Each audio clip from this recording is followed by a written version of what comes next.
The first thing we need to break down when it comes to mouse movement is what exactly is mouse movement. So mouse movement is basically an extension of your aim, and it's how you navigate your environment with your aim and also how you aim at your enemies. So today I'm going to be going over all the ways to improve your mouse movement, how to find your aim style, and how to utilize it within movement. Alright, so first things first, when it comes to mouse movement, there are two types of aimers and then one that is a hybrid of both. So there's smooth aim and flicky aim. Smooth aim looks a little something like this. You're kind of going between your targets very smoothly and you're taking the time to line up your aim. And when it comes to movement, it's going to look like your strafes are really buttery and almost robotic.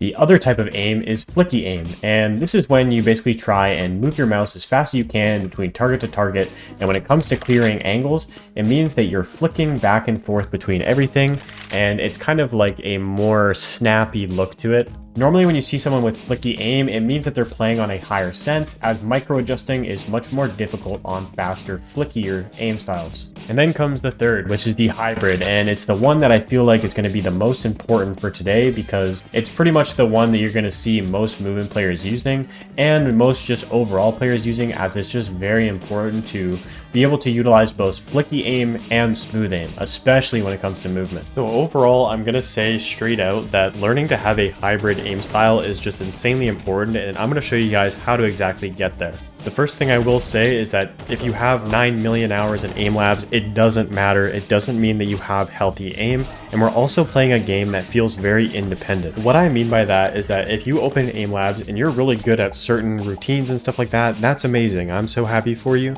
But games will always feel different than using an application like an aim trainer such as Kovacs or aim labs.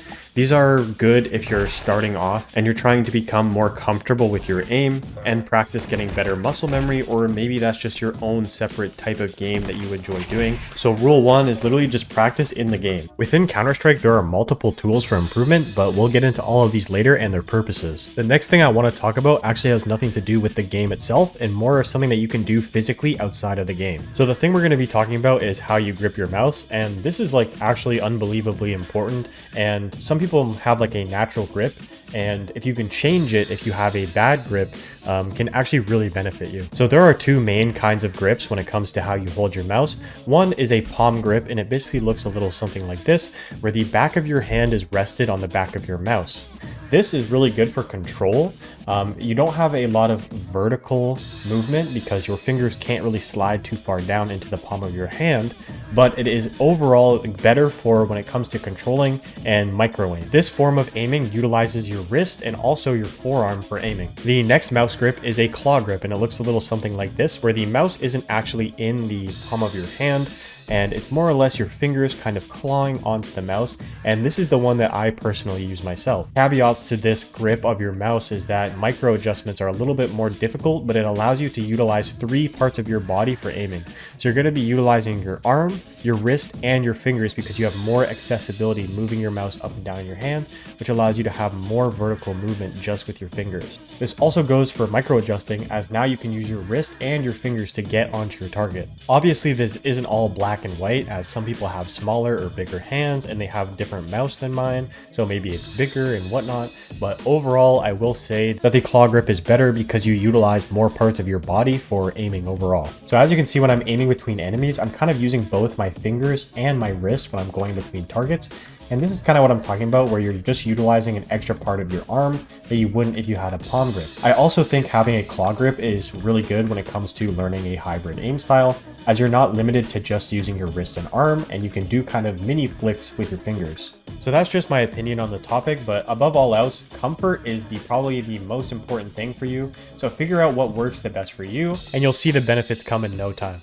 So the next thing that we need to talk about is sensitivity. So normally when you see someone with a lower sensitivity, they're normally going to be using a palm grip because it's all about control. So when you have a lower sensitivity, it can be a little bit harder to flick between your enemies and clear a lot of angles at once. But overall, having a low sensitivity is all about control. When somebody has a high or mid-range sensitivity, normally they're using a claw grip because they need to use that extra part of their arm to aim properly. In my opinion, when it comes to sensitivity, finding a mid-range sensitivity between low and high is the optimal way to go in the game. The best way to find a sensitivity that works for you is to come into a map like this where there's a bunch of bots that you can aim at. One is that when you're tracking a bot's head, no matter the distance, the whole time that you're tracking their head, for the majority, you're smooth aiming. You're not jittering around the head like I'm doing right now. You're smoothly aiming on their head, and you can smoothly track a certain corner. So say I'm looking at this corner, or like we'll use the USP as an example. The whole time for the majority, I am smoothly tracking it, and that is really important. The next thing is that for the majority, when you're flicking between two people, your flicks are pretty much accurate. If you go to flick between two enemies and you end up under flicking, this normally means that your sensitivity is too low and it needs to be raised a little bit. The same goes in the opposite, where if you flick over your enemy a lot of the time, it means that you need to lower your sensitivity. All of these topics are a little bit complex because people's setups are different than mine, but overall, these are like the general rules of thumb when it comes to figuring out a sensitivity that's good for you. So the next question would probably be, how do I actually utilize hybrid aim within my game? So one of the absolute necessities of movement is smooth aim. Being able to air strafe is a very smooth motion, and if you try and flick an air strafe, most of the time you're going to be doing yourself a disservice and slowing down your character.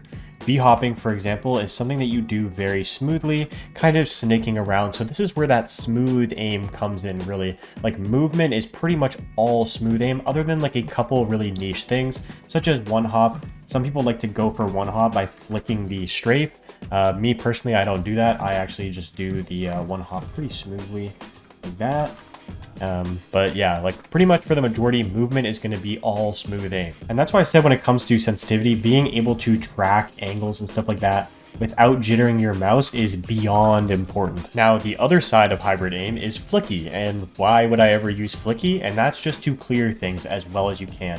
Basically, you're able to move your mouse around fast enough to cover majority of the angles and flick onto a target that you might have missed. So say I peeked outside but the guy's already red, I can quickly flick to that angle without having to throw my arm across my desk. So the flicky side is more where it goes into your aim. So as you can see, I'm just kind of like flicking between all the angles I can, and that's going to be really where the flicky side of the hybrid aim comes in. The biggest tip I have for practicing smooth aim in regards to movement is getting into a KZ server, and I'll leave a link to CS2 browser in the description, and it's basically how you get into different community servers. A lot of people don't even know that there are community servers in CS2. KZ servers will teach you how to strafe smoothly, as it's pretty much a necessity because some of these jumps you're going to have to long jump. But yeah, like pretty much KZ is a great way to practice movement and learn how to smoothly air strafe and find your own kind of style of doing movement. Now we're going to bounce back to that point I made about finding a sensitivity that causes you to not jitter when you're trying to strafe left and right or look left and right. So when you're doing an air strafe, what's really important, man, look at this thing. As I was saying, what's really important is being able to transition your aim from looking left to right almost simultaneously with the same speed and without jittering at all. This is an absolute necessity when it comes to long jumping, because being able to go from looking left to right without changing the speed and without having dead time, aka looking to the left and stopping and then looking right, is absolutely crucial, even when it comes to b-hopping. It's a totally different style of b-hopping where you're kind of looking in the exact same sensitivity left and right. And for one, it looks very satisfying, and it's actually really important and beneficial when it comes to air acceleration. So back to what I said, KZ is still the best way to practice your aim when it comes to movement and figuring out your own style, aka like your strafe style and how you kind of utilize going around certain things. And this will translate into comp, trust me. The next thing that we'd have to talk about is aim. Now, when it comes to warming up your aim, first off, I'll leave a link in the description to this workshop map. It's just called Aim Bots with a Z, but I'll still leave it in the description anyways. This is a perfect map for practicing your aim. What you're going to be doing is basically tracking your enemy's head and then flicking on to the next one and then doing the same thing. And if you flick and miss, recenter your crosshair onto their head and repeat the process of just tracking it until you want to move on to the next target and do the same thing. Now, one thing to note is that you don't want to go from one bot to the next. So don't go from this bot to this bot, back to this one, to this one. Try and jump around a bit. This is very important, and the reason I say that is because when you're in a real game, there's rarely going to be a time where you're basically just scanning from your left to your right to kill enemies. You're not just going to be going, shoot, look a little bit to the right, kill another guy, look to the right, kill another guy. You're going to be bouncing your aim from multiple spots, so this is kind of why I say this. So go from a bot's head, you're tracking, and preemptively in my peripheral vision, I'm already lining up that I want to aim at this bot, and then I start tracking him, and then I bounce over to this one, and then I bounce over to this one, and then maybe back to this one. Just kind of practice staying on their head, being smooth, tracking them, and then going to the next one. And the whole time you're going to want to be moving around without stopping whatsoever. You can even do this with your knife out for extra speed while you're strafing and trying to track. But basically, this is warming up both sides of hybrid aim.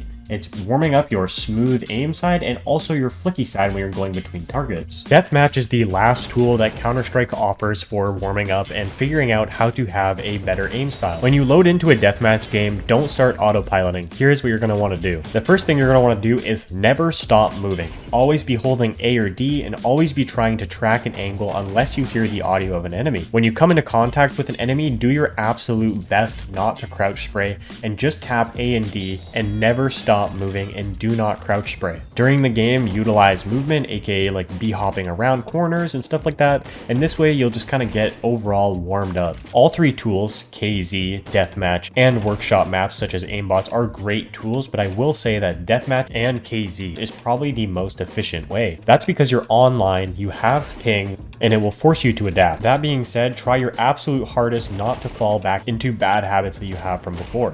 With all that being said, I will say that none of this will come instantly and will definitely take time to learn and adapt with. So don't get demoralized after a day if you don't see any changes. Just stick to it, and I can guarantee you that over time you will see a massive payoff. So yeah, that's pretty much all the information I have for you guys. This was a question that I get asked a lot. People ask me, how do you move your mouse so nicely and stuff like that? So here's my information that I'm passing along, and I hope it helps somebody. At least one person learns something new. With that being said, I appreciate all you guys, and I'll catch you guys in my next video. Peace out, y'all.